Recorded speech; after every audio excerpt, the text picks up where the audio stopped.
hatinya. Bagaimana dia tidak tahu? Sementara cahaya, satu cahaya yang diciptakannya ditaruh dalam diri manusia, yaitu akal. Makanya Allah tahu apa yang kita bisikkan, karena Allah menyimpan alat detektor dalam diri kita, yaitu akal. Dan aku, kata Allah, lebih dekat kepadanya daripada urat lehernya. Apa yang lebih dekat itu? Roh. Aku menyimpan bagian dari kehidupan yang dari Zatku yang maha hidup kepada setiap manusia, yaitu roh, sehingga aku lebih dekat daripada urat lehernya. Bayangkan itu, bayangkan itu. Jadi tak ada ayat kemudian kita ingin menggantikan Tuhan dengan menyembah kepada sama kita manusia. Tak bisa. Karena dimensi kemanusiaan itu berbeda dengan ufuk ketuhanan. Di saat Tuhan menjadi entitas tunggal yang absolut, di ufuk yang lain manusia hanyalah ciptaan yang menempati ruang dan waktu. Begitu juga Yesus. Maka kelirulah orang yang menyembah anak Maria, cucu daripada Nabi Daud. Silakan, mungkin ada teman yang ingin menambahkan. Boleh saya sanggah? Ya Allah. Ya, silakan. Oke. Jadi sesuai dengan yang Suma katakan, narasikan bahwa Yesus palsu, saya setuju. Isa Al-Masih alaihi salam adalah Yesus palsu. Karena dia tidak disalib, dia diserupakan. Itu saja. Oke. Yang saya sanggah. Oke. Bagus, bagus. Nah, sekarang begini. Menurut hukum Tuhan, yang digantung terkutuk itu orang suci ataupun dosa besar yang setara dengan dosa hukuman mati. Itu dulu. Jawab. Jawab. Itu dulu. Itu dulu. Menurut Tuhan, jangan menurut saya atau menurut Anda, menurut Tuhan. Yang layak digantung terkutuk menurut Tuhan pendosa besar atau manusia suci? Manusia suci. Nah, Di mana dalilnya? Desa pintar. Desa pintar ini. Di mana dalilnya? Di mana dalilnya orang yang digantung salib adalah orang yang melakukan dosa sepadan dengan hukuman mati? Di mana dalilnya? Iya, dalil maksudnya dalil apa nih? Kan saya sudah bilang. Harus ada dong. Harus ada dalil yang menjadi pijakan Yesus mati untuk nebus dosa. Sekarang yang menjadi permasalahan, di mana dalilnya Tuhan mengutuk orang karena orang itu suci dan menggantung orang itu karena orang itu suci? Di mana dalilnya? Wahyu 5 ayat 6. Loh, Ayat 9. Tuhan, Tuhannya, bukan pengarang kitab Anda. Tuhan, selayaknya gini, di dalam Ulangan 11 nomor 22 nomor 23. Apa kata Tuhan di sana? Iya betul. Kita baca ya pelan-pelan. Di Ulangan 11 berdasarkan dengan orang yang terkutuk. Jadi kita tidak kemudian ngarang-ngarang. Di dalam kitab Ulangan 11 ini dikatakan bahwa orang yang digantung terkutuk karena perbuatan dosa.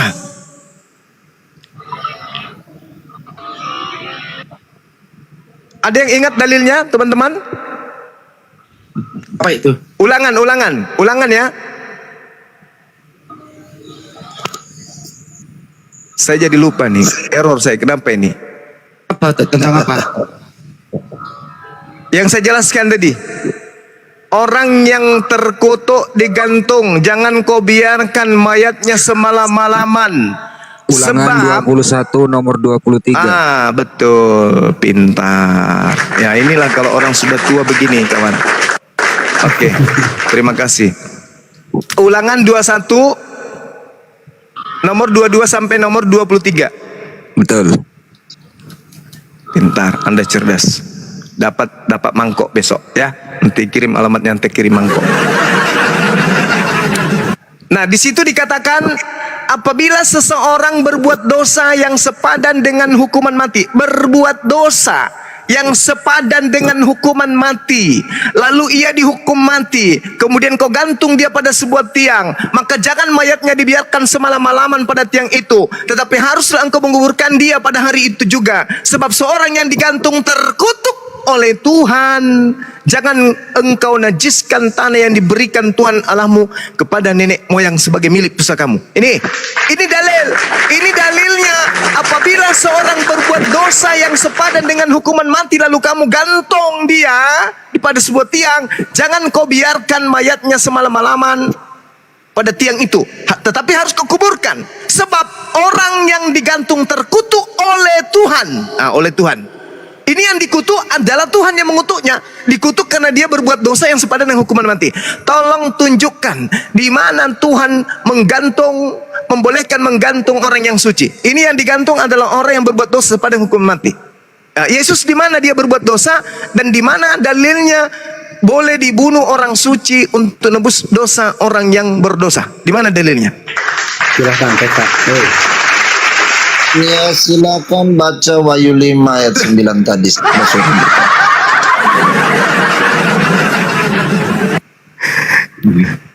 Yang saya tanya, di mana dalilnya? Tuhan mengutuk orang yang suci. Tuhan menggantung orang yang suci karena berbuat, bagaimana itu? Karena berbuat suci.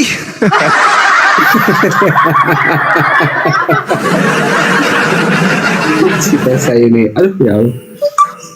Oke, itu yang pertama. Kemudian tanda-tanda nabi palsu berdasarkan pengakuan Yesus adalah mengaku bertemu dengan Yesus di padang gurun dan di dalam bilik.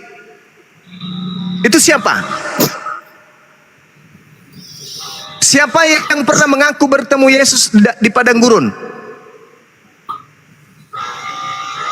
Tesa, jawab. Apa ini? Mau jawab Waduh. apa? Sudah terjawab tadi. Alaihi salam adalah Yesus palsu. Apa lagi mau dijawab? Yesus mengatakan tanda-tanda Yesus palsu itu datang setelahku. Tidak disalibkan, tidak bangkit dan tidak naik ke surga. Oh, bukan itu. Itu syarat Anda sebagai penganut ajaran pagan. Itu Anda buat-buat sendiri. Itu buatan Anda. Itu buatan Anda. Tanda-tanda Mesias palsu itu mengaku bertemu di padang gurun. Siapa pernah mengalami ini? Paulus botak kalau kata si Karen, Bang. Paulus Anda baca di Kisah Para Rasul 2, Kisah Para Rasul 9, Paulus bertemu dengan Mesias di padang gurun. Maka yang ditemui Paulus adalah Yesus palsu dan Paulus adalah rasul palsu. Tuh, kena itu nubuatannya. Coba Anda baca Matius 24. Tanda-tanda nabi palsu, pengajar palsu adalah mengaku bertemu dengan Mesias di padang gurun. Itu tanda-tanda nabi palsu pernah mengaku bertemu dengan Mesias palsu di padang gurun. Kata Yesus, jangan kau percaya. Makanya orang Yahudi tidak percaya kepada Kristen.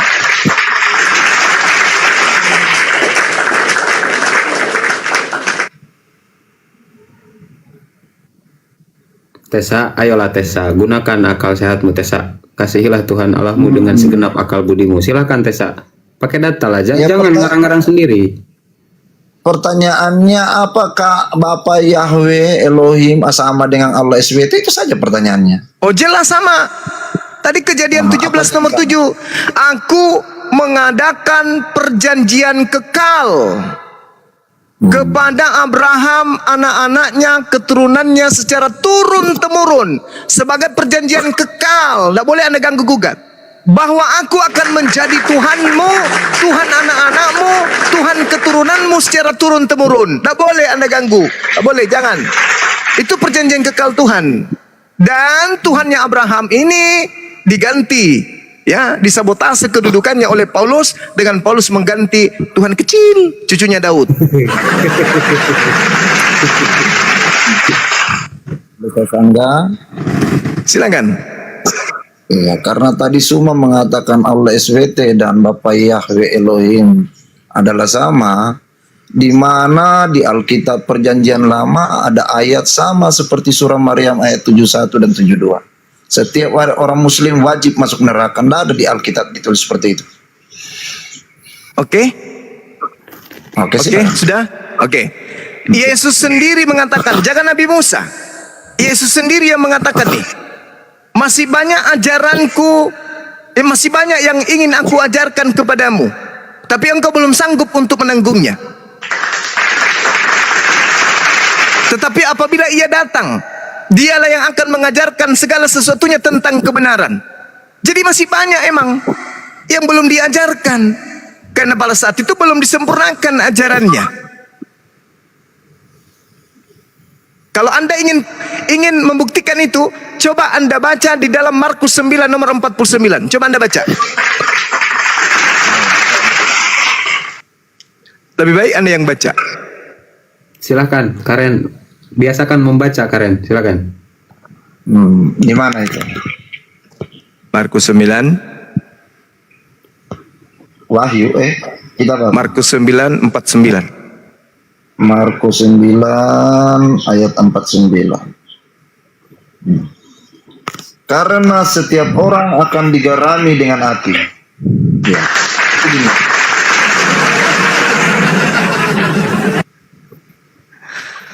Oke? Dan Yesus mengatakan masih banyak hal yang ingin aku ajarkan, namun kamu belum sanggup untuk menanggung jawab. Dah, selesai. Ada lagi? Jadi Ya, logis ada. dong bang. Sama. Kalau orang digarami dengan api itu. Ya, ini sama surah Maryam 71 Kenapa? tidak sama seperti di surah Maryam 71-72. Ini masih mending. Kalau di Maryam 71 itu seluruh manusia, siapapun dia, mau Kristen, seluruh manusia, keturunan Adam semuanya akan mendatangi neraka. Semuanya. Tidak ada satupun yang tidak mendatangi neraka. Semua manusia akan mendatangi. Tetapi ada yang tinggal, ada yang lanjut perjalanan.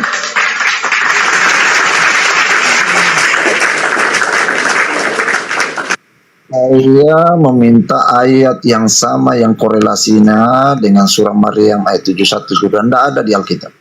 Markus 949 malah lebih parah, karena setiap manusia akan digarami dengan api.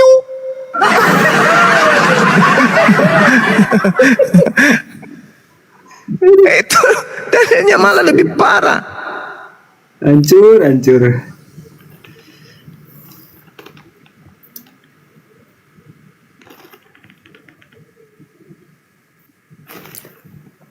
Silahkan Pak Tesa, jangan terguncang. Begini Pak Tesa ya, sedikit saya gurunda. Jadi memang Pak Tesa, Baca ayat. Muslim itu dikit Pak Tesa, dikit-dikit. Muslim itu nanti akan melewati cukang Sirotol Mustaqim. Nah, ada yang selamat dan ada yang terjatuh kepada neraka. Maka itu semuanya melewati. Nah, begitu kalau Muslim. Tetapi tadi ayat yang dibawakan oleh Gurunda Zuma akan digarami dengan api. Silakan. Jadi ayat yang tadi Suma bahas dari Markus 9 perikopnya tentang siapa yang menyesatkan orang. Ya, ini orang yang menyesatkan orang ya. Siapa menyesatkan orang. Jadi itu hukuman buat orang yang penyesat. Ya, Kayak yang mengajak orang menjadi Kristen. Nah, itulah dia. Saya baca ayat Loh. ayat 42 saya baca. Siapa yang mengajarkan menjadi Kristen? Yesus mengajarkan menjadi Muslim kok. Ini Ah, tuh. perikopnya siapa yang menyesatkan orang. Ya, menyesatkan orang. Oke. Al-Masih itu Coba. kan Yesus palsu. Oke. Perikopnya Coba ayat kita lihat. tadi, Coba kita lihat siapa yang menyesatkan orang. Matius 5. Bentar, Markus 9 dulu lah. Kita kan masih baca Oh Markus ya, 9. oke. Silakan. Potong lah. Markus 9 Silakan. siapa yang menyesatkan orang itu judulnya tadi ya. Ya. Ayat 49 itu. Iya. Saya baca dari 42 lah supaya kita fair-fairan. Barang siapa menyesatkan salah satu dari anak-anak kecil yang percaya ini, lebih baik baginya jika sebuah batu kilangan diikatkan pada lehernya lalu ia dibuang ke dalam laut. Dan jika tanganmu menyesatkan engkau, penggalak, karena lebih baik engkau masuk ke dalam hidup dengan tangan kedung daripada dengan tangan utuh kedua tanganmu dibuang ke dalam neraka, ke dalam api yang berpadamkan. Iya. Tapi di tempat itu Saya langsung baca ya ayat ke 49 ya seperti yang Iya, tadi. Anda aja yang Setiap kemana-mana. orang akan digerami dengan api ya. Setiap penyesat seperti kuman Setiap akan penyesat. digerami dengan api. Setiap penyesat. Diganti ayatnya Burunda, diganti Ayat ayatnya buat sama orang dia. Kristen. Setiap penyesat. Kan gitu. Nah, sekarang penyesat Baca dari itu ayat atas lah. penyesat itu adalah mengaku bertemu dengan Yesus di padang gurun. Ini Anda tidak jawab. Ada di sini seperti itu kata-kata. Loh, Anda mengatakan penyesat kan? Waspadalah kepada penyesat yang datang memakai namaku dan berkata akulah dia. Itu penyesat kan? Lukas 21 nomor 8. Waspadalah kepada penyesat yang datang kepadamu dengan memakai namaku. Berarti penyesatnya datang mengaku Yesus. Penyesatnya datang kepada siapa? Kepada Paulus. Paulus percaya atau menolak? Penyesat itu percaya, malah dilantiknya menjadi Tuhan. Kristen percaya nggak penyesat itu? Percaya. Berarti Kristen ini semuanya akan digarami dengan apoy. Kan Yesus mengatakan Lukas 21 nomor 8, waspadalah kepada penyesat yang datang kepadamu dengan memakai namaku. Berarti penyesat itu datang. Akulah Yesus yang kau aniaya. Kata Yesus, jangan kau percaya. Tapi Paulus berkata, oh engkaukah itu Tuhan? Ya, akulah Tuhan. Begitu Yesus Paulus kemudian mengaku bertemu dengan makhluk halus itu, Paulus kemudian mengaku apa dalam Galatia? Coba Anda baca Galatia 1 nomor 15 atau nomor 11. Apa kata beliau? Aku menerima Injil bukan dari manusia, tapi aku menerimanya dari pernyataan Yesus. Yesus yang mana? Mana pernah anak Maria datang kepada Paulus? Yang datang kepada Paulus adalah penyesat yang mengaku Yesus. Akulah Yesus yang kau aniaya. Kata Yesus, jangan kau percaya. Tapi datang Paulus percaya. Malah Paulus mendirikan agama Kristen. Kalianlah pengikut-pengikut penyesat itu. Maka kalian yang digarami dalam api neraka. Markus 9:49. Itu dalil kan, penyesat kan. Jangan kau percaya kepada penyesat yang datang kepadamu mengaku memakai nama Yesus. Siapakah engkau Tuhan? Lebih parah lagi. Akulah Yesus yang kau aniaya. Lebih parah lagi. Ketika Paulus ngaku-ngaku di bait suci, wahai orang-orang Yahudi, apa? Aku bertemu dengan Yesus loh. Oh ya? Yesus masih hidup aja kami tolak, apalagi yang datang samamu hanya hantunya. Mana kami percaya? Maka Paulus diusir. Ser. Larilah dia sampai ke Roma. Jadi paus di sana. Pendiri agama Katolik. Kalianlah korbannya. Kalian korbannya. Ada enggak Paulus diterima di bait suci? Enggak. Coba Anda baca Kisah Para Rasul 21. Nomor 15 sampai nomor berapa tuh? Nomor 27. Anda baca. Tamatkan diri Anda membaca dalil itu. Paulus datang kembali ke Yerusalem setelah dia mengajarkan Kristen, mengajarkan makan babi, mengajarkan tidak bersunat. Apa kata orang Yahudi, imam-imam Yahudi? Wahai Paulus, ya paman, kami telah mendengarkan tentang engkau. Terus kamu itu melarang orang menjalankan hukum Taurat. Betul? Betul paman. Nah gimana ini? Orang-orang datang menuntut kepadamu Paulus. Bahaya ini kalau kau begitu. Sekarang kau bertobat. Baik paman, apa yang harus aku lakukan? Kau ditahirkan dan kau berkorban. Paulus ditahirkan di bait suci dan Paulus berkorban hewan. Ayo. Paulus bertobat setelah dia kembali ke Yerusalem mengajarkan, menyesatkan orang di luar daripada Yerusalem. Baca Kisah Para Rasul 21 nomor 15 sampai seterusnya. Tamatkan diri Anda belajar di situ. Kasih judul dalam benakmu. Ternyata Paulus bertobat dari mengajarkan menyembah Yesus. Ternyata Paulus bertobat dari mengajarkan 13 surat-suratnya. Ternyata Paulus bertobat dari mengajarkan agama Katolik. Kalau Paulus saja bertobat, kenapa Anda tidak? Tobat dong. Ayo keren. Coba Anda baca tuh.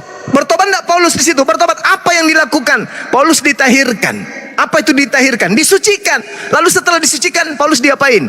Paulus diminta untuk berkurban. Apakah Yesus lagi yang disalib? Tidak. Kalau bukan kambing, bembe. Kalau bukan bembe, sapi. Kalau bukan sapi, lembu. Kalau bukan sapi, tedong. Nah, itulah dia. Bertobat Paulus dari mengajarkan agama Kristen. Begitu saudara-saudara. Tapi karena Romawi adalah bangsa yang besar, kerajaan yang besar, yang memiliki wajah, hampir separuh bumi dikuasai, malu dia kalau dia batalkan agama Katolik mereka. Maka dengan kekuatan besinya, semua harus menjadi Katolik, semua harus menyembah dewa kita dalam nama Yesus. Tuh. Jeder. Jadi kalian tuh menyembah dewa, bukan menyembah Tuhannya Yahudi.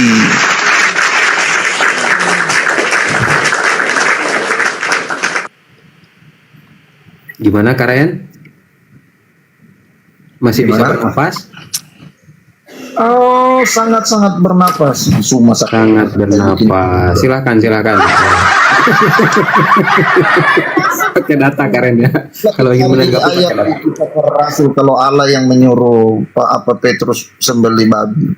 Saya lagi mencari ayat sebentar. Lanjutlah. Saya dengar ocehannya. Silakan. Dan tidak akan pernah dibatalkan Yesaya 66 nomor 15, 16, 17 itu. Enggak mungkin. Aku Tuhan akan datang dengan nyala apiku dan pedang di tanganku untuk menghanguskan semua orang yang makan babi dan makan tikus. Itu dalil.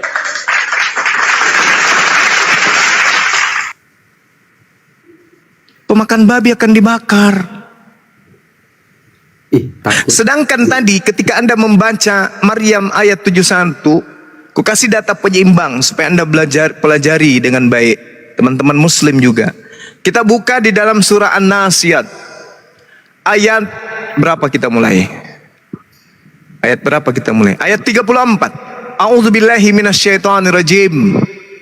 Fa idza ja'atit tammatul kubra, maka apabila malapetaka hari kiamat telah datang, yauma yatazakkarul insanu ma sa'a, yaitu pada hari ketika manusia teringat akan apa yang pernah dan yang telah dikerjakannya ketika ia hidup di dunia. Wa burrisatil jahimu liman yara, dan neraka diperlihatkan dengan jelas kepada setiap orang yang memiliki mata.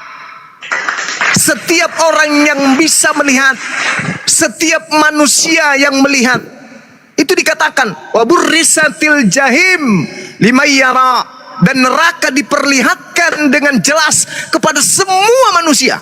Itu dalil. Surah Nasiyat ayat 36. Fa amma man toqa, maka adapun orang yang melampaui batas, wa atharal hayatad dunya, dan lebih mengutamakan kehidupan dunia, fa innal jahima hiyal ma'wa, maka sungguh neraka tempat tinggalnya. Wa amma man khafa maqama rabbih wa nahan nafsa anil hawa, dan adapun orang yang takut kepada kebesaran Tuhannya dan menahan diri dari keinginan hawa nafsunya, apa kata Allah? Fa innal jannata hiyal ma'wa, maka sungguh surgalah tempat tinggalnya. Tuh. Jadi kita semua nanti akan melihat neraka. Tapi orang-orang yang cinta dunia, yang sudah dilarang makan babi, tetap aja makan babi.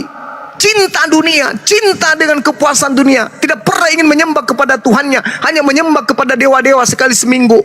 Maka apa kata Allah? Tempat mereka adalah neraka. Fa innal jahima hiyal ma'wa, maka sungguh nerakalah tempat tinggalnya. Wa amma man khafa maqama rabbih wa nahan nafsa anil hawa, dan adapun orang-orang yang takut kepada kebesaran Tuhannya, menahan diri dari hawa nafsunya, dilarang ini tidak dilakukan, dilarang itu tidak lakukan, dilarang disuruh itu dia turutin. Fa innal jannata hiyal ma'wa, maka sungguh surga tempat tinggalnya. Nah itu. Jadi kita semua akan mendatangi, karena itu adalah sirat. Untuk sampai ke dalam surga ada sirat, ada jembatan. Di bawah jembatan itu ada neraka yang menyala-nyala. Orang kafir berjatuhan turun ke bawah. Orang Isa melenggang terus melakukan perjalanan sampai ke surga. Masuk ke surga. Subhanallah. Alhamdulillah ya Rabb. Untung aku nggak masuk ke neraka ya Allah. Api menyala-nyala kayak gitu. Kayak mana lah orang-orang itu di sana. Nah itu. Jadi kita diperlihatkan. Oh inilah yang kita hindari ketika hidup di dunia. Sampai kita di dunia menggunakan akal, kita nggak tergoda menyembah kepada makhluk, kepada ciptaan Tuhan, kepada utusan Tuhan, kepada Nabi Tuhan. Tapi kita menyembah kepada hakikat yang tak terlihat, yang entitas tunggal absolut kebenarannya. Yang ketika kita berseru, ya Rabb, ya Tuhanku, dengarkanlah aku. Maka dia maha mendengar dibandingkan orang yang, Yesus dengarkan aku. Kayak mana mau mendengar? Oh dia manusia. Tak bisa dia. Aku tidak dapat berbuat apa-apa dari diriku sendiri. Mungkin mana mau menyelamatkan? Tak bisa. Kalau Pak Karin, Pak Sugi ini, Pak Sugi sama Pak Karin mudah-mudahan masih mendengar gitu ya. Apa sih peranan atau fungsi tulisan Paulus itu? Karena tadi saya menyimak sepertinya Anda mempertahankan sekali surat Paulus, tapi dijelaskan balik oleh Bang Yuma bahwa surat-surat Paulus inilah mengeliminasi semua ajaran tauhid yang pernah diajarkan oleh Yesus, terutama Abraham. Kira-kira menurut Anda ini berdua, surat-surat Paulus ini fungsinya untuk apa gitu loh? Meluruskan ajaran Yesua Masia atau ajaran para nabi, atau membelokkan? Nah kalau meluruskan, kira-kira sinkronnya yang mana konsep ketuhanannya? Ya kalau membekokkan ya nggak usah dijelasin, kita udah paham itu. Pak Karin mau menjelaskan sama Pak Suki, silakan. Ya, kalau saya dari tadi bernarasi kitab Yohanes, kitab Wahyu, tidak ada surat Paulus. Maksudnya gimana Pak Karin? Saya tidak bernarasi dengan surat-surat Paulus. Kalau Suzuki mungkin ya. Oke, jadi Anda surat Paulus Anda kesampingkan ya? Saya tidak mengakui Paulus botak gondrong samping. Ada teksnya tidak mengakui Paulus. Apalagi yang Paulus aja Anda, Paulus aja Anda tidak akui, apalagi Paus yang datang ke sini. Paus lesbi itu ngapain dia? Pak Karim mah kadang-kadang bisa jujur gitu loh. Jangan terlalu jujur Pak. Pak Suki, atau Pak Karim memang itu Paus nggak boleh punya istri ya? Ya dia loco aja. Pak Karim mah kalau ditanya suka jujur. Pak Suki aja dulu deh. Ngeri-ngeri sedap kalau Pak Karim ini. Apa kira-kira ini Paulus ini Bang? Kalau jelas Pak Karin nggak pakai. Ini Paulus ini sebenarnya ya sinkron dengan ajarannya Yesus, ajaran Abraham, atau memang berbalik arah Bang? Silakan Bang. Ya, sebenarnya itu dia menerjemahkan apa yang telah dilakukan oleh Yesus itu sendiri dalam dia menggenapi Taurat itu. Nah, kalau saya baca di dalam Yohanes 15 ayat 9 dimulai, seperti Bapa telah mengasihi aku, demikianlah juga aku telah mengasihi kamu, tinggallah di dalam kasihku itu. Jikalau kamu menuruti firmanku, kamu akan tinggal di dalam kasihku, seperti aku menuruti perintah Bapakku dan tinggal di dalam kasihnya. Ini Yesus menjelaskan bahwa tentang kasih itu bicara tentang Bapa itu sendiri. Ada satu item dulu ya. Ya. Ini dulu nih, menggenapi Taurat. Ya. Di mana Paulus menggenapi Taurat? Bukankah ajarannya pertama di Efesus 2 nomor 15 diterangkan Banyuma tadi? Dengan matinya Yesus di tiang salib, segala perintah dan ketentuan hukum Taurat dibatalkan. Contoh misalnya, Banyuma udah nerangin tadi. Saya cuma evaluasi saja. Makan babi kan haram tadinya di sana. Paulus berkata segala sesuatu halal bagiku. Yang kedua, sunat misalnya di Galatia 5 nomor 2, jika kamu bersunat menyunatkan dirimu, Kristus tidak berguna bagimu. Bagaimana bisa sinkron dengan Taurat sedangkan statement-statement tulisan Paulus itu jauh harapan dari hukum Taurat? Silakan Bang.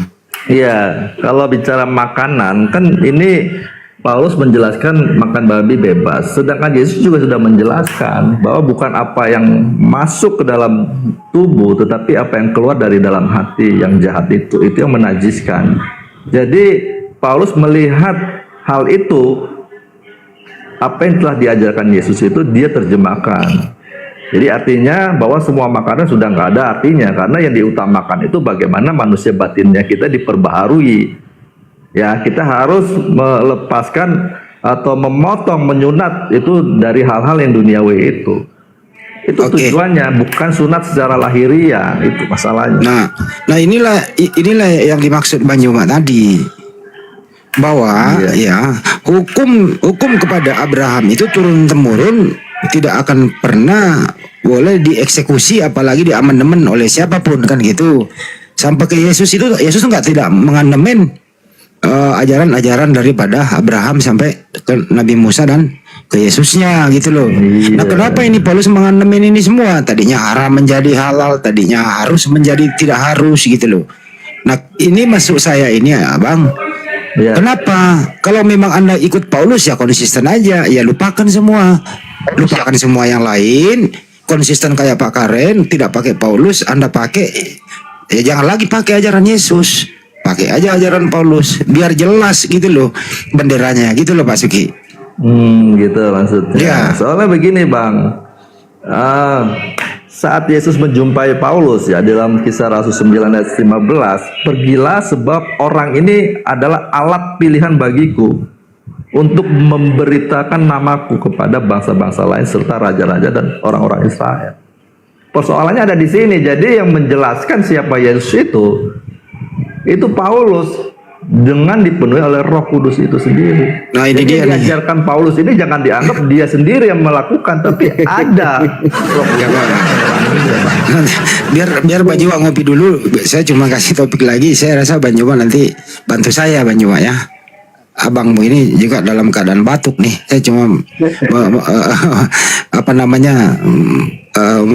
mengulang kembali review. Artinya apa di sini Bang?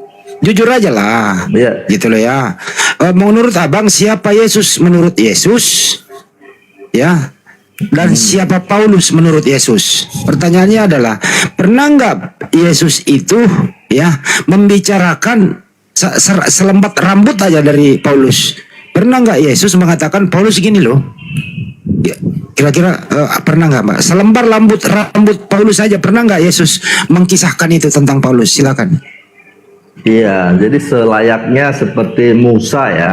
Kenapa dia bisa menulis begitu banyak kitab? Itu kan ada yang menuntun roh itu dalam diri Musa itu sendiri. Bukan itu pertanyaannya Pak Suki. Iya, Ini loh, izin saya potong. Pernah nggak? Ini kan hidup sejaman nih. Pernah nggak Yesus membicarakan sosok Paulus gitu loh? Silakan. Iya, kalau membicarakan langsung sosok Paulus tidak pernah ada. Enggak, Tapi baik. sejak Paulus itu diangkat oleh Yesus sebagai alatnya, lalu ayat 16, aku sendiri akan menunjukkan kepadanya betapa banyak penderitaan yang harus dia tanggung dan oleh karena namaku. Di sini Oke, udah dijawab Bang. Jadi udah dijawab Bang. Kalau saya itu kayak jaksa penuntut umum Bang. Jadi cepat. Ya. Jadi saya mau catat. Jadi Yesus kagak pernah membicarakan apalagi menyanjung siapa Paulus. Oke, sebaliknya setelah Yesus nggak ada di muka bumi, justru Paulus inilah yang membicarakan Yesus. Menurut Anda nih, statement mana yang kita bisa pegang? Statement Yesus atau statement Paulus? Silakan. Ya, statement Yesus yang ada di dalam Kisah Rasul 9 ayat 15. Ini Bang. Gimana bisa ada statement Yesus di Kisah Para Rasul Bang? Orang Yesus nggak pernah ngomongin Paulus sama Lukas. Dia tidak pernah membicarakan secara langsung waktu dia di dunia. Pada saat dia ada di atas di sorga sana, kan menjumpai Paulus di ini dia nih. perjalanan ke Damsik. Itu Bang. Ini dia nih. Kalau sudah nggak ada Yesus, kemudian ada seseorang yang bermimpi ketemu, dibutakan matanya, ada suara dia dengar. Bukankah Yesus berkata Bang, kalau kamu menemukan atau ada orang yang berkata bertemu Mesias ada di sana, Mesias ada di sini, jangan kau percaya. Yesus sebelum naik ke atas, dia menitipkan kepada semua orang bahwa lupa deh nih, kalau gue udah nggak ada ini bahasa Betawi nih, lupa deh pada nih orang yang lu masih punya kuping, dengerin aneh mau ngomong. antum semua, kalau nanti gue udah nggak ada di muka bumi, ya kalau ada orang mengatakan gini, dia ketemu gue, lu jangan percaya, itu pasti bohong. Nah gimana menurut abang? Ya, yang harus kita ketahui bahwa orang itu kalau dia mengatakan sebagai Mesias, dia mengajarkan bagaimana, apa yang diajarkan, mengarah kepada kejahatan atau mengarah kepada kebaikan. Kalau dia mengarahkan kepada kebaikan dan mengarahkan seperti Yesus hidup, itu yang benar. Karena Paulus sendiri mengatakan, turuti teladanku sebagaimana aku telah menuruti Kristus. Sampai dia mengatakan juga, hidupku bukan aku lagi, Kristus ada. Ini kan benar. Jadi kalau saya mengikuti Paulus, saya mengikuti Yesus sebenarnya. Karena dia meneladani Kristus hidupnya. Di situ, Bang. Saya ulang ya bang, sekali lagi ya. Ya. Yesus sebelum terangkat ke atas, Yesus berkata, kalau kalian nanti ada yang mengaku ketemu aku di sana, ketemu aku di sini, jangan kau percaya, kata Yesus. Nah setelah Yesus nggak ada, Paulus mengaku ketemu Yesus. Pertanyaannya adalah, apakah memang yang ketemu dengan Paulus itu Yesus beneran? Kalau Yesus beneran, berarti Yesus yang berbohong. Oke. Tapi kalau itu bukan Yesus beneran, berarti ada sosok lain yang mendatangi Paulus. Kalau orang pintar seperti Pak Karen pasti percaya bahwa Yesus itu pasti benar. Artinya siapa yang ketemu Yesus setelah dia nggak ada, dia pasti bohong. Kira-kira gitu Pak. Bagaimana Pak Karen? Setuju? Karen? Ya, setuju. Ya, 7 kali 7, 49. Setuju nggak setuju tetap jalan. Masih bertanya kepada Pak Karen. Lawang Pak Karen mengatakan Paulus botak kok Bang Handi. Diulang. Janganlah kepisik lah. Kita akan edukasi juga. Nanti di luar sana Pak Karen yang ngomong Bang. Ya tapi kita harus menghentikan hal-hal yang begitu. Ini kan diskusi akademik kita, diskusi terhormat lah kita. Jangan sampai disangka kita jadi provokator di sini. Umat Islam itu tempatnya orang mencari kebenaran, gitu ya. Siapapun dia, kita beri peringatan, bahasa santun lah. Janganlah bilang botak, bilang aja nggak ada rambutnya, kan lebih halus bang. Sama saja itu. Sama saja. Ya tanpa kan diperhalus bang.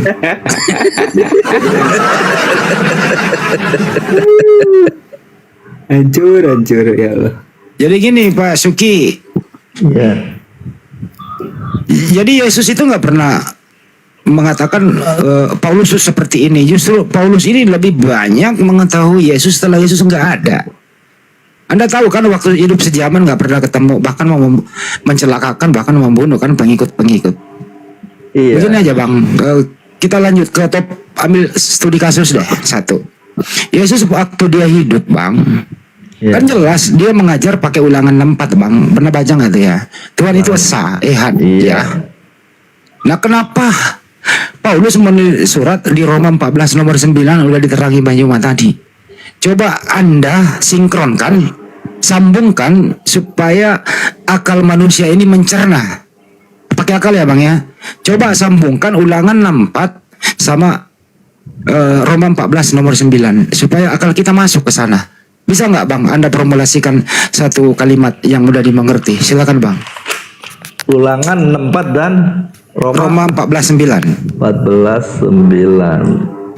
Kalau Ulangan 64 itu kan, dengarlah hai orang Israel, Tuhan itu Allah kita, Tuhan itu esa. Nah, coba saya baca di Roma 14:9. 14:9. Tadi sebenarnya udah diterangi Banyuma tadi loh ini. Iya, Roma 14:9. Sebab untuk itulah Kristus telah mati dan hidup kembali supaya ia menjadi Tuan baik atas orang-orang mati maupun atas orang-orang hidup. Iya benar kan? Menjadi apa? Tuan. Oh berarti Anda nggak pakai LAI? Enggak. Tuan dia. Waduh. Berarti Anda nggak pakai. Oh Anda pakai ini, sorry.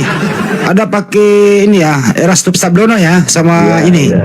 Erastus Sabdono dengan Yakub Sulistyo. Oh, yang itu saya nggak tahu tuh. Ya hampir sama Bang, 11-12. Jadi sebab untuk itulah Kristus telah mati dan hidup kembali supaya ia menjadi Tuhan. Karena Iya, iya. apa?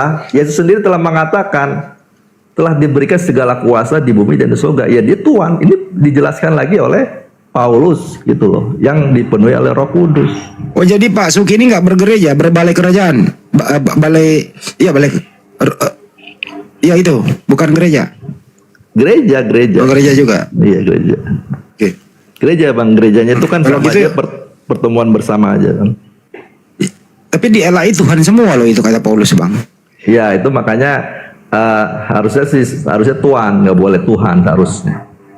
Cuman Oh, karena jadi itu- semua kata Yohanes 13:13 itu Tuhan. Ya, Lukas 2:11 itu Tuhan. Iya. Kisah Jadi karena 11 begini, Kisah 11:26 setiap kamu makan roti dan minum darah ini kamu memberitakan kematian Tuhan. Iya. Oh cuma Tuhan Jadi, ya. Kalau saya Oke. baca di Yohanes dulu nih, saya baca Yohanes mungkin begini alasannya. Iya, Yohanes 5 ayat 23 itu begini. Ayat 23. Supaya semua orang menghormati anak sama seperti mereka menghormati Bapa. Barang siapa tidak menghormati anak, ia juga tidak menghormati Bapa yang mengutus dia. Artinya apa, Bang? Kalau Yesus dipanggil Tuhan itu sama seperti kita memanggil Bapa itu, Bang. Kalau Nah, begitu tetapi- kalau begitu Pak Suki ini tinggal diformat dikit bahwa kurang-kurangilah mempergunakan tulisan Paulus mengenai soal pembersihan diri supaya hidup Anda itu mendekati apa seperti yang dialami hidupnya Yesus. Yesus kan bersih Bang. Kagak Iya. pernah makan babi, Yesus disunat kan gitu ya. Ya tinggal pembersihan diri dulu ke sana lah pelan-pelan ya Kak Suki ya. Iya. Ya ya. Kalau orang misalnya berbisnis babi apa ya udahlah nggak usah terlibat lah di sana Pak. Kan masih ada ikan yang lain kan goreng boleh lah kan gitu. Tapi kalau kata si siapa tuh yang Murtadin itu yang sering kali live juga katanya paling enak tuh daging. Jadi saya juga bingung. Ya memang semua yang enak-enak itu diharamkan Bang, kan ada lagunya Bang Roma. Oh gitu. Ya iya Bang. Iya. Jadi itu Bang, alasannya ini di Yohanes 5 ayat 23 itu supaya semua orang menghormati anak sama seperti mereka menghormati Bapa. Jadi kalau orang menghormati anak itu menghormati Bapa. Kalau anak itu dipanggil Tuhan ya boleh-boleh aja. Saya tanya Pak Suki, Nah, gitu. agama mana yang paling menghormati, mencintai, memuliakan Yesua Amasia? Agama mana Bang? Kristen Bang. Beda Islam Bang. Kalau Kristen itu malah menghinakan Bang. Tulisannya itu masih dipercaya. Di sana itu masih mengolok-olok dia percaya. Ya masih ditelanjangin dia percaya. Masih Bukan, diberi Bang. mahkota berduri dia. Ntar dulu Bang, saya selesaiin dulu. Iya, iya. Ya masih dipercaya itu. Masih percaya Yesus ditangkap. Masih percaya Yesus minum anggur asam. Masih percaya Yesus dipaku tangannya, diikat, digantung, mati terkutuk di tiang salib. Kalau Anda masih percaya itu Anda tidak memuliakan dia Bang. Anda Ya. menghinakan dia. Gitu Bang. Oke. Ini kata mulia begini Bang. Nih saya bacakan ya 1 Yohanes 2 ayat 6. Ini memuliakan yang sesungguhnya. Barang siapa mengatakan bahwa ia ada di dalam dia, ia wajib hidup sama seperti Kristus setelah hidup. Jadi begini, kalau saya memuliakan Bang Handi, itu maksimalnya saya hidup seperti Bang Handi. Cerdasnya seperti Bang Handi, sabarnya, lucunya gitunya, tegasnya. Nggak pelawak. Begitu Bang. Ya kan? Jadi kalau Iya, iya. saya seperti Bang Handi, plek gitu ya, jadi copy paste-nya, itulah memuliakan yang sesungguhnya Bang. Bukan saya hormati, tapi saya tetap berbeda. Hanya mulut mengatakan Bang Handi, selamat malam, selamat pagi, silakan makan, silakan duduk. Bukan itu, tetapi saya menjadi seperti Bang Handi, itulah yang memuliakan sesungguhnya. Oke, saya kasih satu data sebelum saya kembalikan ya. Iya. Kira-kira kalau kita membaca Galatia 3:13 Pak. Iya. Ya, sebagaimana kasusnya Yesua Amasia di tiang salib, ini memuliakan Yesus atau mengutuk Yesus Bang? Jujur, Pak Suki, jujur. Jujur. Ya. Jadi perbuatannya itu mengutuk Yesus, Bang. Itu memuliakan apa mengutuk Bang? Iya, perbuatan itu mengutuk Yesus, Bang. Berarti Tetapi- nggak ada memuliakan Bang, ada mengutuk tapi, Bang, namanya. begini, Bang. Masya Allah. perbuatannya mereka itu adalah mengutuk, ya, perbuatan mengutuk. Bahkan mereka pun terkutuk jadinya. Karena apa? Yang mereka lakukan itu perbuatan mengutuk itu kepada orang yang tidak bersalah. Apapun alasannya bang, yang namanya mengutuk anak orang di tiang salib seperti itu nggak memuliakan, mengutuk bang. Waduh, dimintai bertanggung jawab malah nanti itu. Iya benar bang, maksudnya kan itu orang Yahudi bang, bukan orang Kristen. Orang Yahudi Paulus, Bang. telah Kan melakukan Paulus yang nulis, perbuatan Bang. jahat itu bang. Kan Paulus Bukan yang orang nulis. Kristennya. Saya bacain ya bang, Kristus telah mati. Sorry. Galatia, Kristus ya. telah menebus kita dari kutuk hukum Taurat dengan menjadi kutuk karena kita. Sebab ada tertulis, terkutuklah orang yang digantung di tiang salib. Ini ngeri kali ini bang, mengutuk anak orang loh ini. Sumpah serapa itu loh bang. Iya, itu nggak salah bang. Jadi ini orang-orang Yahudi, ya, orang-orang Yahudi, ya. Makanya Yesus mengatakan, jika engkau tidak percaya kepada aku, engkau akan mati atas dosamu. Karena selama perjalanan hidupnya Yesus berhadapan dengan orang Yahudi yang jahat. Kejahatan ini yang membuat orang itu masuk neraka bang. Makanya dia bilang, kalau kamu tidak percaya aku, kamu masuk neraka. Karena jahat. Itu sama seperti yang Yesus katakan, kalau kau panggil aku Tuhan, kamu nggak masuk surga kalau tidak melakukan kehendak Bapa. Kamu pembuat kejahatan. Jadi gini loh, Karen itu Bang Andi, itu berarti si Karen Iya. itu Pak Suki lagi. Ya. Kesimpulan dari saya sebelum balikin adalah bahwa Paulus lah yang menjadi biang, ya, menjadi sumber mengutuk dan menghidupkan anak orang menjadi Tuhan. Sekali lagi, tulisan Paulus lah ini yang mengutuk Yesus, kemudian dia hidupkan kembali menjadi Tuhan. Itu kesimpulan saya. Umat Islam sangat tidak percaya yang demikian. Kami memuliakan dia. Dia orang soleh, dia orang mulia, diselamatkan dari yang mengutus dia. Alhamdulillah, umat Islam selalu memuliakan Nabi Isa alaihissalam, Yesua Masya atau Isa. Sekian, saya kembalikan ke moderator. Siap Bang Andi, Masya Allah, jazakallah, luar biasa ya Muslim yang di bawah. Sebelum saya kembalikan kepada Gurunda, Bang Zuma ya, barangkali sudah monitor, saya sapa dulu, ini ada si Kepas, muridnya Bang Handi. Kepas, selamat malam Kepas. Selamat malam para yang terhormat Gurunda. Masya Allah, tepuk tangan dulu untuk Kepas. Gurunda Zuma, barangkali sudah monitor. Oh, masih ngopi mungkin Gurunda ya. Bang Zuma Ustaz masih Tata. bikin kopi. Ustaz Tata monitor. Ustaz Cak Tata. Tata. Woi, Tata sudah tidur. Tidur. Jadi begini.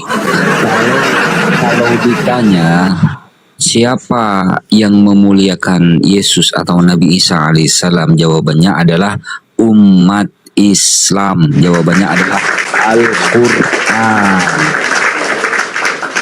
Pada saat ibundanya Yesus atau Nabi Isa alaihissalam dituduh berzina dan Yesus dituduh anak haram, anak zina, maka Al-Quran membantah itu semua. Dibantah oleh Al-Quran. Qala inni Abdullah ataniyal kitaba wa ja'alani nabiyya. Dia, Allah memberikan mukjizat kepada Nabi Isa alaihissalam, membantah tuduhan orang-orang Yahudi pada waktu itu. Tidak, ibuku ini bukan pezina dan aku bukan anak haram. Aku ini hamba Allah. Aku ini Nabi Allah dan Allah mewahyukan kepadaku sebuah firman. Seperti itu. Terus kemudian Al-Quran tidak pernah menceritakan bahwa Nabi Isa alaihissalam memerintahkan murid-muridnya, yakni Hawariyun, untuk mencuri keledai. Nggak pernah. Di dalam Al-Quran nggak pernah ada cerita seperti itu. Lalu kemudian di dalam Al-Quran Nabi Isa alaihissalam tidak pernah mengatakan ibunya atau menyebut ibunya dengan sebutan perempuan. Tidak pernah. Nabi Isa alaihissalam di dalam Al-Quran tidak pernah mengutuk pohon ara. Tidak pernah. Nabi Isa alaihissalam yang diceritakan dalam Al-Quran tidak pernah mati tergantung di kayu salib. Tapi dalam Bible, Yesus tergantung terkutuk di kayu salib. Itu yang diimani oleh saudara-saudara kita umat Kristen.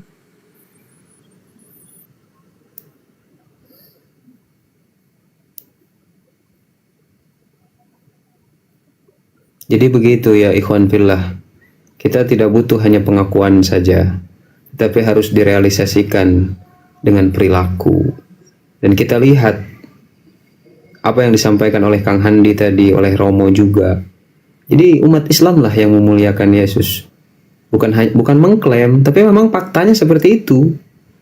Itu faktanya seperti itu. Betul. Iya.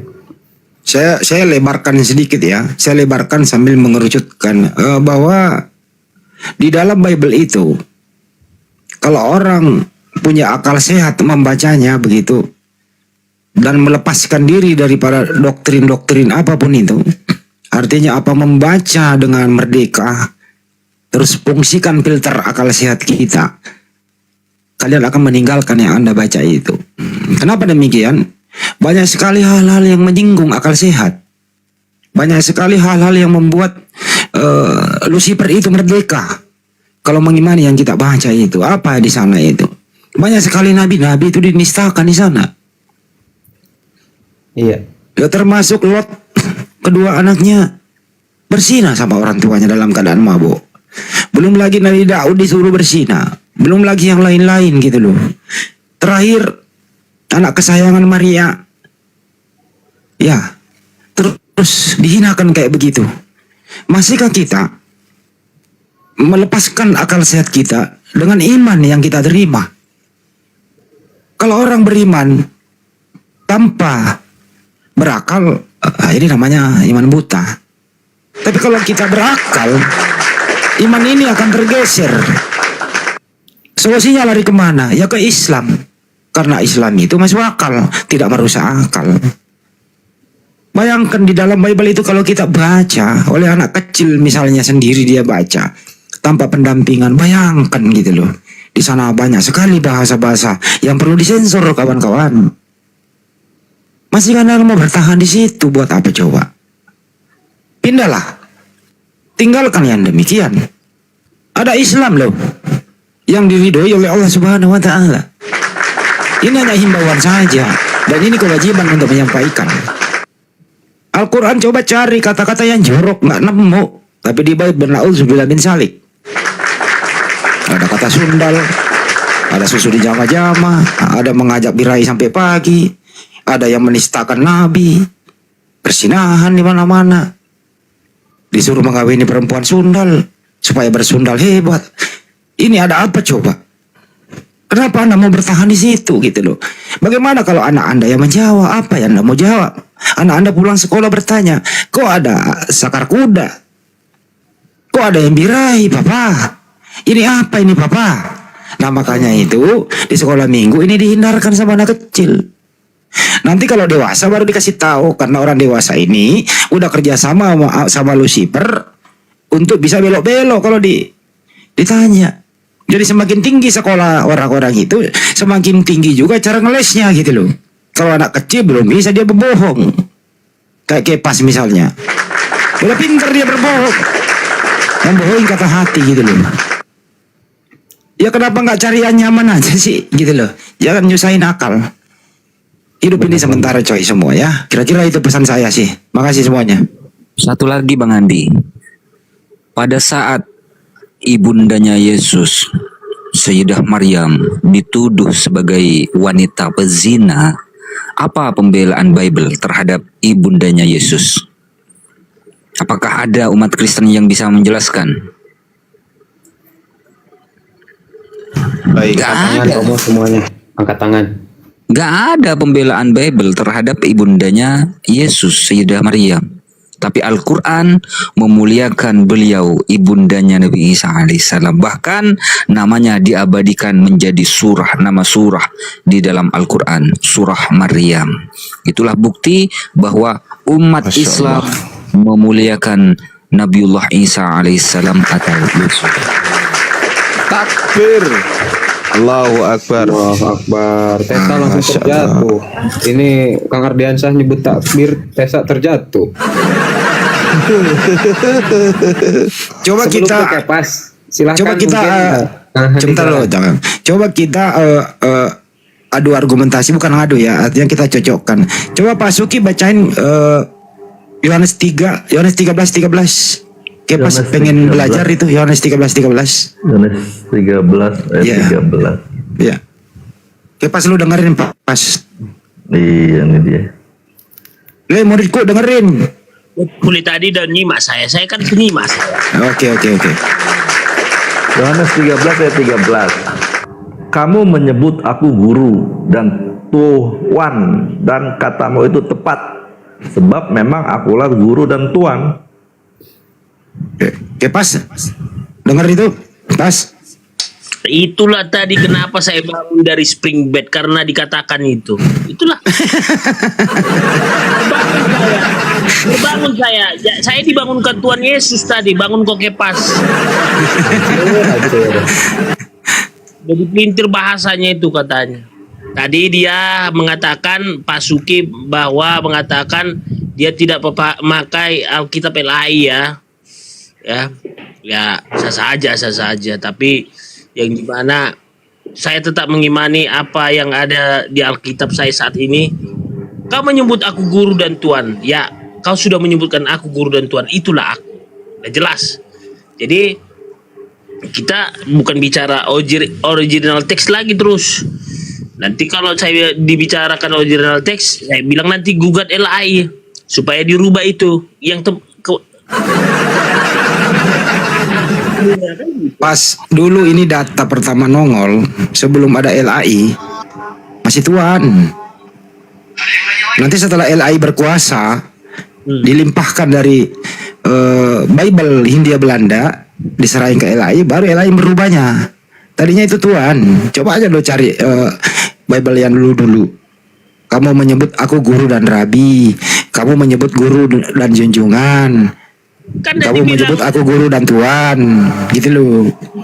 kan udah dibilang apa, Maria Magdalena katanya kepada Yesus ketika si Raja Rus sudah meninggal, apabila kau Tuhan datang pada saat itu dia sakit, dia pasti sembuh. Tapi Yesus memang sengaja nggak datang supaya apa? Supaya semua tahu bahwa dia punya kuasa. Dia kembali ke Yudea. Padahal dia sebelum itu dia sudah diusir dari Yudea. Makanya kata-kata Lo murid-muridnya, yang kemana-mana dulu. Pak Suki ajarin dulu itu. Yesus itu Tuhan apa Tuhan? Pak Suki ajarin dulu dia. Pak Suki silakan. Iya. Pak Suki, Yesus itu Tuhan apa Tuhan, Pak? Dia sejak lahirnya dia kan tidak berdosa. Sementara semua manusia berdosa, maka dikatakan dia Tuhan di atas semua manusia yang menjadi tuan-tuan penguasa. Itu maksudnya di hadapan Bapa di sorga. Dia Tuhan. Nah, di dalam perjalanan kehidupannya dia taat dan tunduk kepada Bapaknya. Karena dia taat dan tunduk kepada Bapaknya, maka Bapa memberi kuasa. Dan memang melalui anak inilah Bapa itu mengaruniakan anaknya ke dalam dunia ini untuk memberi contoh bagaimana hidup sebagai manusia yang seutuhnya itu yang berkenan kepada Bapa. Ini loh anak ini. Nah, dia menjadi Tuhan di atas segalanya, diberikan segala kuasa, ya dia Tuhan. Kalau dalam pengertian Tuhan pencipta langit dan bumi, ya Bapaknya. Oke. Gitu. Paham, Pas? Bapa dan aku satu. Aku di dalam dia di dalam aku. Yohanes Kami 10:30 adalah satu. lagi dipakai Jadi Pak Suki. artinya Bapa itu Yesus, Yesus itu Bapa. Makanya Nah. dikatakan kepada Saya baca ini nih, Kepas. Ayat di Yohanes 17 ya. Ayat 17 ayat 14-nya. Ini kamu perhatiin, dengerin ya. Aku telah memberikan firman-Mu. Nih Yesus mengatakan, aku telah memberikan firman-Mu kepada mereka. Dan dunia membenci mereka karena mereka bukan dari dunia, sama seperti aku bukan dari dunia. Yesus menyamakan dirinya dengan murid-muridnya yang menerima firman Allah. Di Yohanes 12 ayat 50, dengarkan ini. Dan aku tahu bahwa perintahnya itu adalah hidup yang kekal. Jadi apa yang aku katakan, aku menyampaikannya sebagaimana yang difirmankan oleh Bapa kepadaku. Jadi Yesus menerima firman Bapa, lalu dia hidup di dalam kasih Bapa, lalu dia sampaikan tuh firman itu, kasih itu kepada murid-muridnya. Mereka pun menerima, sehingga semua orang yang tidak menerimanya itu membenci Yesus. Demikian juga orang yang mengikuti cara hidup Yesus dibenci juga. Yesus ini manusia. Di dalam Roma 8 ayat 29 mengatakan Yesus jadi abang tertua orang percaya. Jika orang itu hidup sama seperti dia, segambar serupa dirinya, artinya sepikiran, sejiwa, taat melakukan kehendak Bapa. Nah, begitu juga yang dikatakan di dalam Matius 7, bukan orang yang manggil aku tuan-tuan atau guru atau rabi atau apapun panggilannya yang masuk surga, tapi yang melakukan kehendak Bapa. Inilah contohnya aku, kata Yesus, yang telah melakukan kehendak Bapa. Makanya dia bisa mengatakan, akulah jalan, kebenaran dan hidup. Contoh hidupku, kalau kamu hidup seperti aku, kamu punya jalan dan kamu punya kebenaran, gitu. Ya, makanya kan apa kata Yesus kepada orang kaya itu? Tuhan, aku sudah melakukan 10 perintah Tuhan. Tapi apa kata Yesus? Bagikan semua hartamu kepada orang miskin. Tapi dia nggak mau, makanya dia masuk neraka. Artinya dia meninggalkan Yesus karena dia lebih mencintai dunia daripada Tuhan. Nah, yang dimana yang tadi itu, yang disampaikan Pak Sugi tadi itu, bahwa kami tetap menjalankan 10 perintah Tuhan dan tetap mengimani Tuhan Yesus sebagai Tuhan. Yang dimana Tuhan Yesus itu adalah Elohim Yahweh. Yosua Hamas. Saudara-saudaraku yang di bawah, bantu tap-tap layar ya biar Kepas ini agak sehat. Aduh, silakan Pak Suki kasih paham. Iya, di Matius 19 itu saya jelaskan begini ya. Ada seorang datang kepada Yesus dan berkata, "Guru, perbuatan baik apakah yang harus kuperbuat untuk memperoleh hidup yang kekal?" Jawab Yesus apa?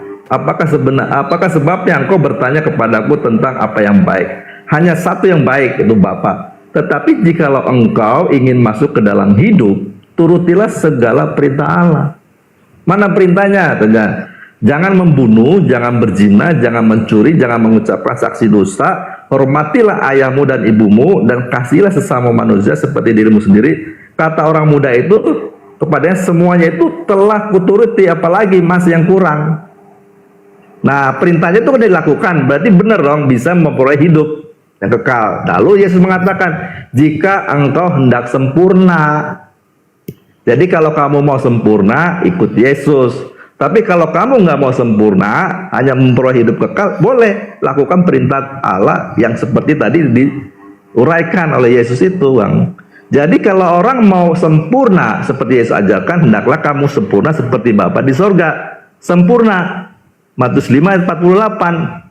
Harus ikut Yesus. Ikut Yesus itu meneladani hidupnya. Di dalam Matius 5 ayat 20, serigala punya liang, burung punya sarang, anak manusia tidak punya tempat untuk meletakkan kepalanya.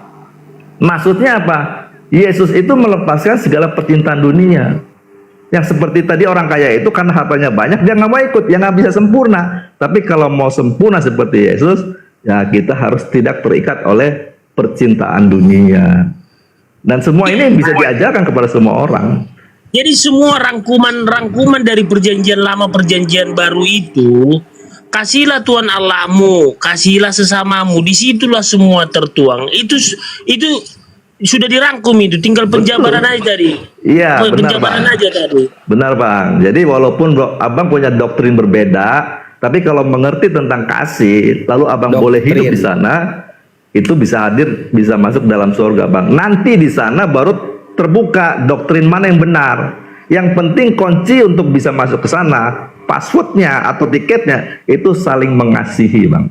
Nanti akan berada di surga, di sana baru kelihatan sebenarnya Yesus itu siapa, Allahnya itu bagaimana. Nah itu kelihatan sendiri nanti doktrin yang mana yang kita bisa benar sebenarnya. Nah nanti doktrin yang salah harus memperbaiki doktrin yang benar.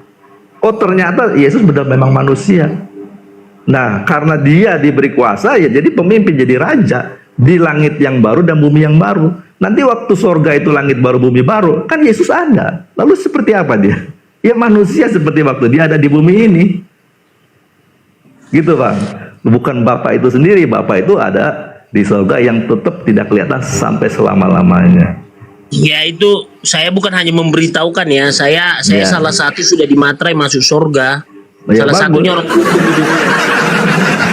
Bentar, kepas bentar. Kepas ini makin ngaco. Ini ada Lames, selamat pagi Lames. Ya, selamat pagi buat kita semua. Shalom. Halo, Ya, Bang. Bang Lames ya. Ustaz Tahta monitor atau Gurunda sudah monitor ini Gurunda Zuma? Ya, saya buat pernyataan aja dulu. Iya dek. Sebelum Bang Juma, Bang Pak Suki sama Kepas ya memang benar sih, luar biasa, puji Tuhan, punya iman yang luar biasa. Dan intinya di sini sih bisa kita bedakan di mana intinya surganya itu.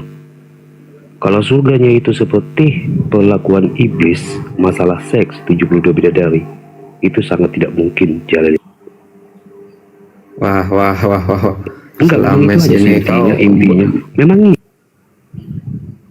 sebelum ke Inilah ini, ajaran ya penyembah Lucifer. Kalau ngomong itu jadi oten susah sih memang. Jadi ketika bernarasi seolah-olah dia orang yang santun, itu kan. Tapi lihatlah narasi-narasinya tidak layak. Allah Rabbi, dan memang dia penghujat, ikhwan fillah ya, dia penghujat. Jadi saya suka dengan Kristen-Kristen yang meskipun ngeyel tetapi tidak menghujat gitu. Karena bukan Kristen kalau tidak ngeyel. Mana? Silakan Kang Ardiansyah. Tadi? Mana? Silakan Mana Pak penghujat Kang tadi? Ardiansyah. Saya turunkan dia. Iya. Penghujat, kalau berani kau turun kau. Kebalik ya. Lanjut.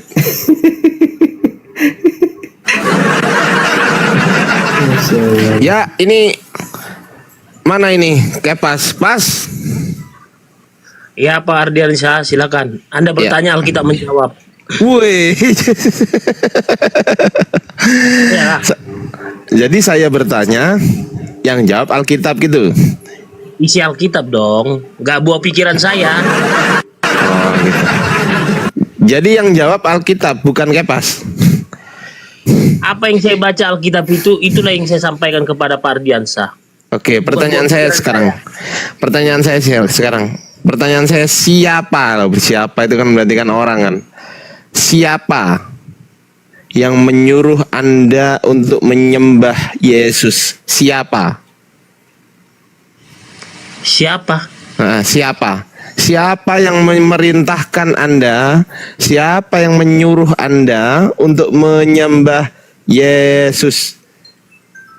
Sejarah sudah jelas menuliskan. Saya nggak tanya bahwa- itu. Tunggu dulu. Gimana sih? Enggak, supaya kita ambil apanya runutannya. Jadi ini kan Yesus ini kan kenapa disebut dia Tuhan? Kenapa kami menyembah dia? Dan murid-muridnya menyebarkan, dan Rasul Paulus ya menyebarkan berita tentang Yesus. Ya.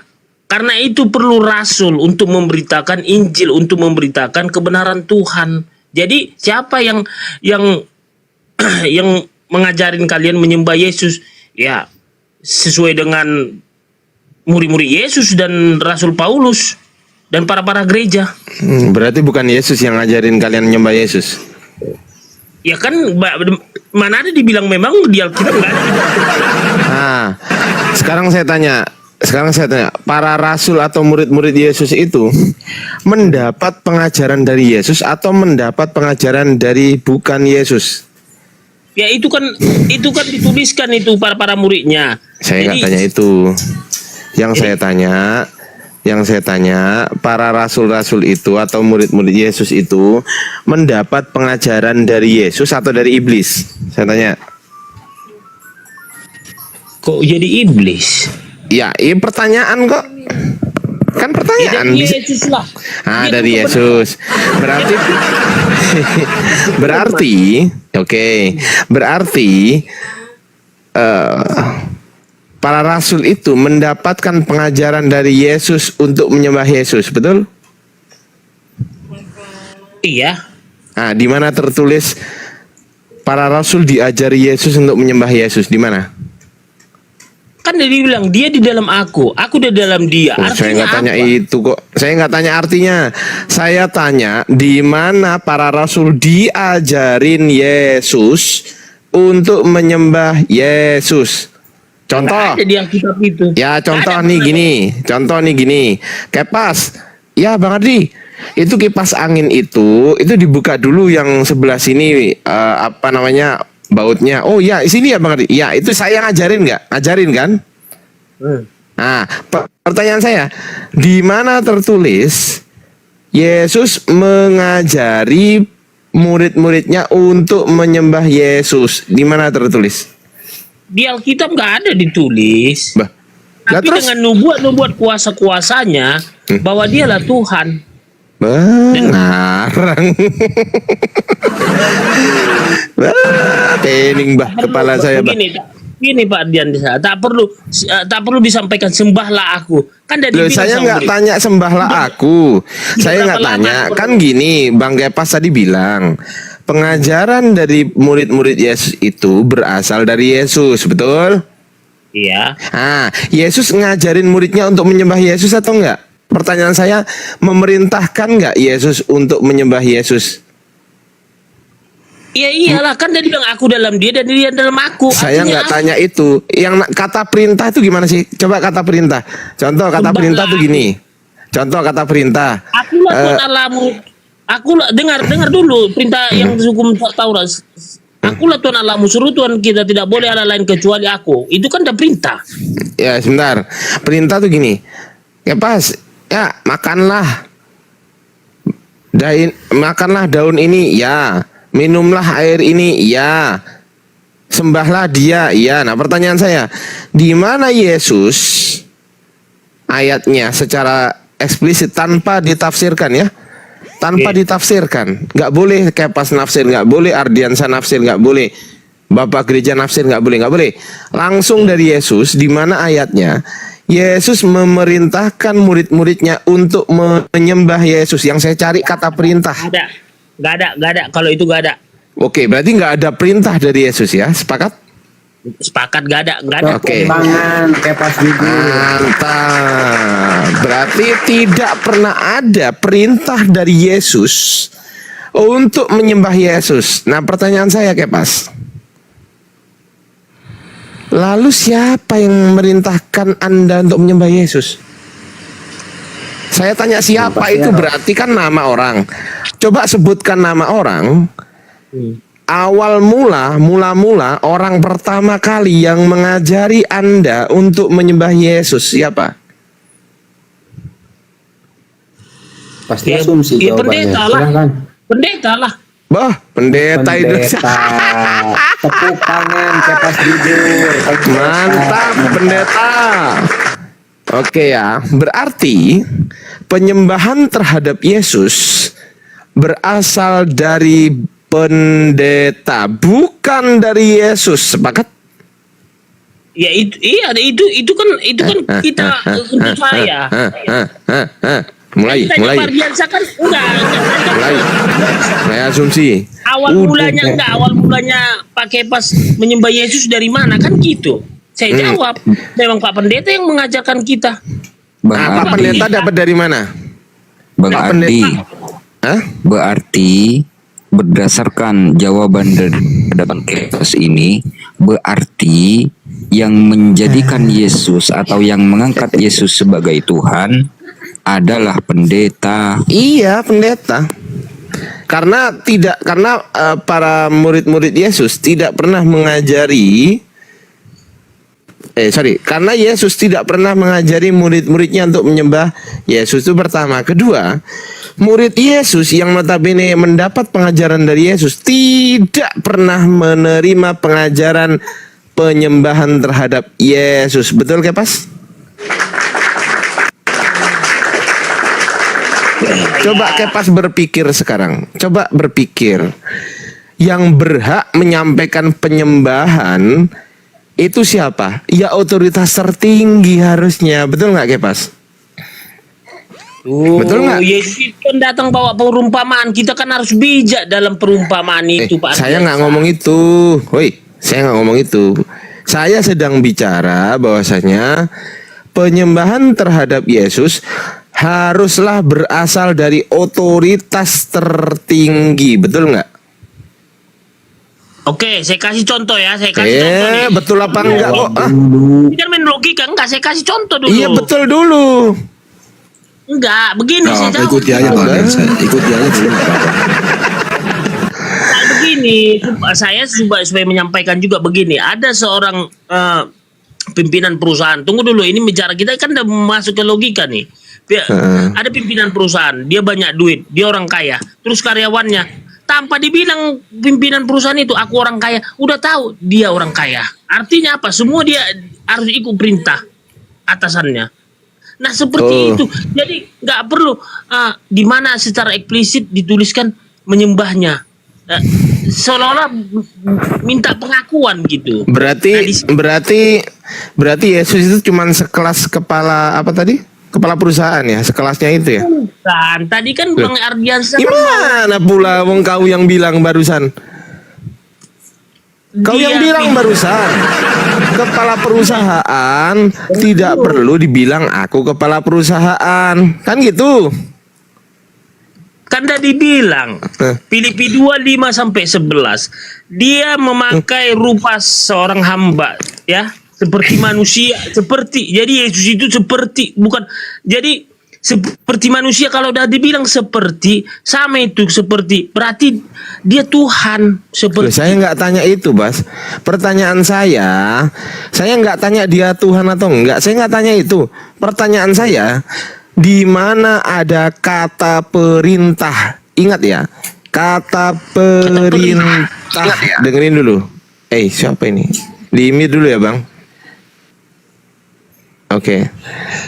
Oke, saya ulangi lagi ke Pas. Di mana ada kata perintah dari otoritas tertinggi? Sekarang saya tanya dulu, otoritas tertinggimu siapa? Elohim Yahweh. Bukan Yesus. Yesus itu Elohim Yahweh. Yesus artinya. Aduh. Oke, berarti Yesus dengan Elohim sama? Sama, satu. Pribadinya sama berarti? Dia itu Elohim itu, iya. Iya, pribadinya sama?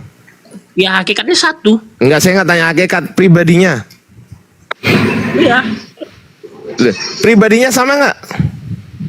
Dia itu satu. Saya nggak tanya itu. Pertanyaan saya, pribadi Yesus dengan pribadi Elohim Yahweh itu sama nggak? Pribadi terkait apa ini sekarang? Oh, pribadi kok terkait apa? Ya terkait pribadi. Gimana sih? Jangan diputar-putar kata-kata itu. Gitu loh. Macam mana pula diputar-putar? Kan pertanyaan saya, pribadi. Contoh gini. Kepas manusia nggak? Manusia. Oke, Ardiansyah hakikatnya manusia nggak? Manusia. Nah, ada berapa manusia? Ada dua. Dua. Hakikatnya sama nggak? Sama. Apakah Ardiansyah adalah Kepas? Tidak. Oke, sekarang saya tanya, Yesus hakikatnya apa? Tuhan. Oke, kalau Allah Bapa hakikatnya? Tuhan. Kalau pribadinya? Tuhan. Ini siapa sih ini? Bisa nggak Bang Ikhtiar Duha diem dulu, dihargai dulu ya. Belum waktunya Anda bicara, Bang. Oke? Jangan dibuka dulu mic-nya, Bang ya. Sabar ya. Oke, saya ulang lagi. Oke, pas. Yesus itu pribadi Tuhan bukan? Iya. Pribadi Tuhan. Kalau Allah Bapa pribadi Tuhan bukan? Iya. Ada berapa pribadi Tuhan? Satu. Wah, gimana pula? Kenapa sekarang jadi satu? Kami kan konsep kami kan Trinitas, Allah Bapa, Putra dan Roh Kudus. Tadi ngomongkan pribadi Kepas dengan pribadi Ardiansyah. Oke, sekarang saya tanya, Kepas hakikatnya apa? Manusia. Hakikatnya Ardiansyah? Manusia. Berapa manusia? 2. Untuk apa? menemukan beragam hal baru yang berguna bagi perkembangan peradaban